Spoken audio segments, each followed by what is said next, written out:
तुम्ही जो भगवा टिळा कपाळाला लावायला लाजता ना किंवा तुम्हाला कमीपणा वाटतो ना, त्या भगव्या टिळ्याचं महत्व तुम्हाला सांगते.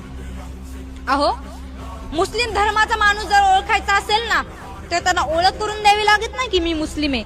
त्याच्या डोक्यावरची गोल टोपी पाहून आपल्याला लक्षात येतं की हा मुस्लिम धर्माचा माणूस आहे. एखाद्याच्या डोक्यावरची पगडी बघून आपल्याला लक्षात येतं की हा शीख धर्माचा माणूस आहे. एखाद्याच्या गळ्यामध्ये जर लॉकेट असेल तर आपल्याला कळतं की हा ख्रिश्चन धर्माचा माणूस आहे.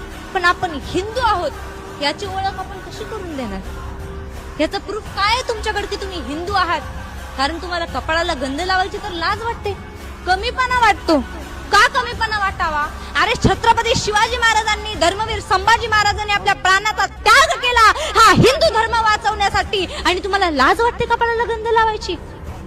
अरे मुलांनो, कपाळाला जर तुम्ही भगवा टिळा लावलात ना आणि मुलींनी जर कपाळाला कुंकू लावलं ना, तर समोरून येणारा एक दुसराच हिंदू मनुष्य तुम्हाला जय शिवराय आणि जय श्रीराम म्हणल्याशिवाय पुढे जाणार नाही. हे आपल्या भगव्या टिळ्याचं महत्व. पाहिलं मित्रांनो, इथून पुढे आपल्या कपाळावर भगवा टिळा, गण हो या कुंकू काही बी असो, ते लावायला कधीच लाजायचं नाही, अभिमानानं लावायचं.